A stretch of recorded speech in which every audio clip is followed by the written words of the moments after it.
आज के upcoming episode में कहानी एक नए इमोशनल और सस्पेंस से भरे मोड़ पर पहुंचने वाली है। आर्यवर्धन अब भी राजनंदिनी की यादों से बाहर नहीं आ पा रहा। हर बार की तरह इस बार भी वो उस बंद कमरे की तरफ चला जाता है जहां उसके पास्ट की सारी यादें छुपी हुई हैं। दूसरी तरफ गायत्री माँ को अनु में राजनंदिनी की झलक नजर आने लगी है।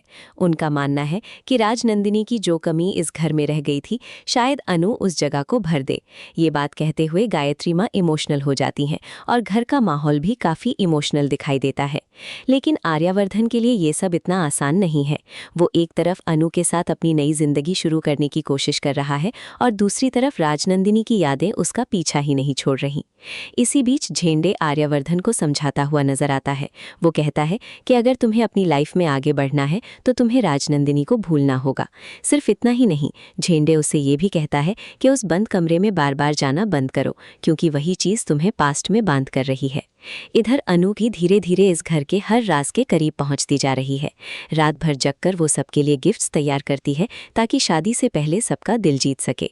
सुबह पुष्पा जब उसे देखती है तो हैरान रह जाती है और पूछती है कि तुम पूरी रात सोई क्यों नहीं। अनु मुस्कुराकर कहती है कि वो बस सबको खुश देखना चाहती है, लेकिन असल में उसके दिमाग में कुछ और ही चल रहा होता है। अनु को बार बार एक लड़की का चेहरा नजर आ रहा है, वही चेहरा जो उसने पहले भी देखा था।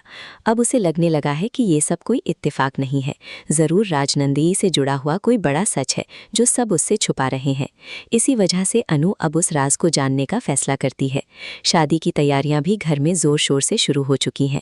हर तरफ खुशियां हैं, लेकिन इन खुशियों के बीच एक ऐसा राज छुपा हुआ है जो सबकी जिंदगी बदल सकता है। आने वाले एपिसोड में अनु उस बंद कमरे के करीब पहुंचने वाली है।